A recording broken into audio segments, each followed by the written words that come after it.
Karnataka Congress leader D.K. Shivakumar is the latest high-profile politician from the opposition who has been arrested. His arrest, of course, comes close on the arrest of former Finance Minister P. Chidambaram.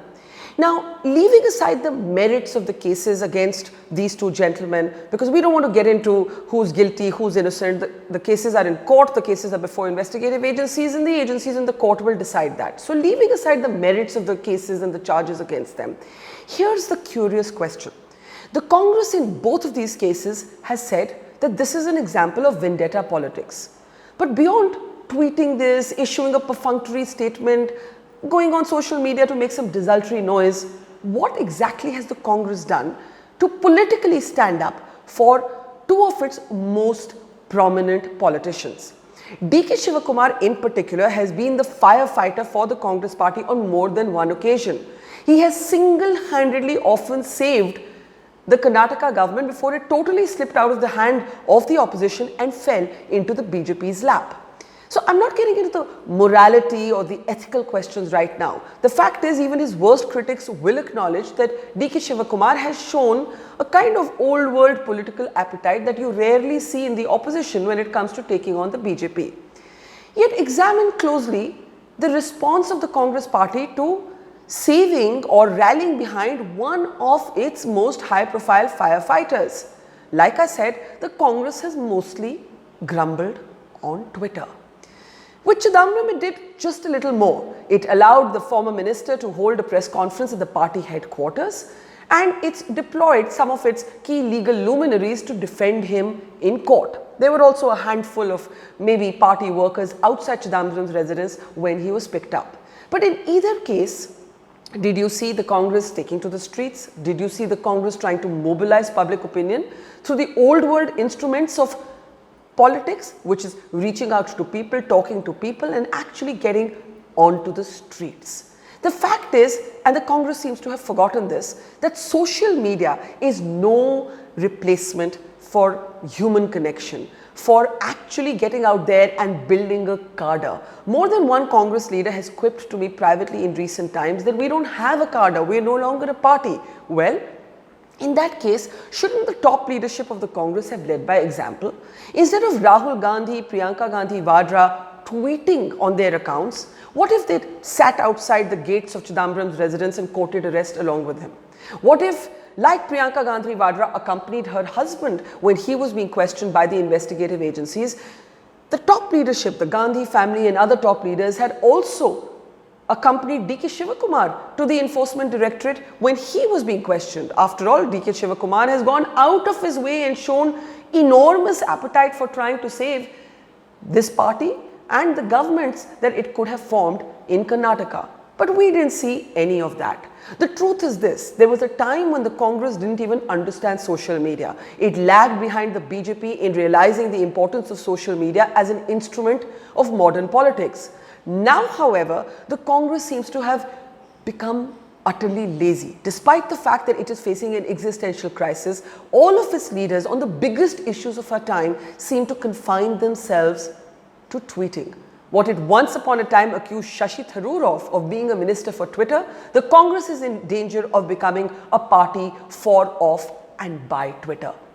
This isn't just confined to the arrest of its main political leaders. This extends to other key issues. Let's remember that moment. You remember that image when Priyanka Gandhi Vadra headed to Uttar Pradesh and sat on dharna on the floor because she wanted to meet the victims of the Sonbhadra massacre? Do you remember how breathless article after article said, Priyanka the politician has arrived, we're now going to see her actively in politics? Once again, that narrative is building up amid speculation that Priyanka Gandhi Vadra will be in charge of the party for the 2022 Assembly elections. Yet notice her absence on two of the biggest stories of her time. The Unnao rape. The Unnao rape survivor had many members of her family mysteriously die and get grievously injured in an accident which for most people seemed anything like an accident. It seemed so suspicious that it seemed like the woman's family was being targeted for daring to raise her voice against then a BJP lawmaker who's since been, of course, suspended and thrown out of the BJP. Instead of Priyanka Gandhi Vadra leading the charge and perhaps doing dharna after dharna, daily dharnas in Uttar Pradesh, outside Kuldeep Sengar's house or outside the Chief Minister's offices, we saw her tweeting.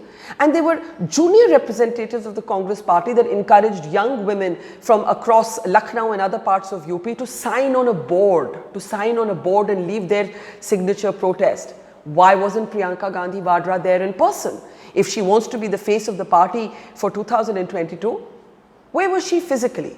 Similarly, we've seen a young reporter actually facing a criminal case by the Mirzapur police because he dared to show a report on how children were being fed roti and namak in their midday meals that they were getting instead of proper nutritional food.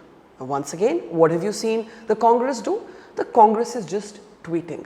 The Congress seems to have forgotten that social media is but one instrument of political mobilization, and for a party that doesn't have a cadre at all and whose biggest crisis is that it has virtually no grassroots organization present at all in UP, for a party that's talking big about Priyanka Gandhi Vadra leading a renewed membership drive, where is politics as it is meant to be? Jyotiraditya Scindia, who was Priyanka Gandhi Vadra's colleague and was in charge of Western UP while she was in charge of Eastern UP, has quit taking responsibility for the poor result of the Congress in the recent elections. Priyanka Gandhi Vadra never even quit. So if she is indeed going to be the face of the party in Uttar Pradesh, why isn't she on the ground connecting with people day after day, realizing that in the post-Modi era of politics, you need to be a 24/7 politician, not a Twitter politician. Now, many of the other regional parties are also in danger of making the same mistakes. In fact, they're almost invisible from the public discourse. But the Congress in particular, which still sees itself as the main opposition party of India, despite its diminished numbers and its existential crisis, as we've been pointing out, doesn't seem to move beyond social media and the use of their mobile phones. The Congress must ask itself, whether it's D.K. Shivakumar or Chidambaram, whether it's the Unnao rape, Sonbhadra, or the arrest of a reporter, rather the criminal action against a reporter in Mirzapur, whether it's Article 370, it is simply missing. It is simply missing from the public discourse on the key issues of our time, except for a set of letters, a little tweet from their phone, which is just lazy politics. In fact, it's not politics at all.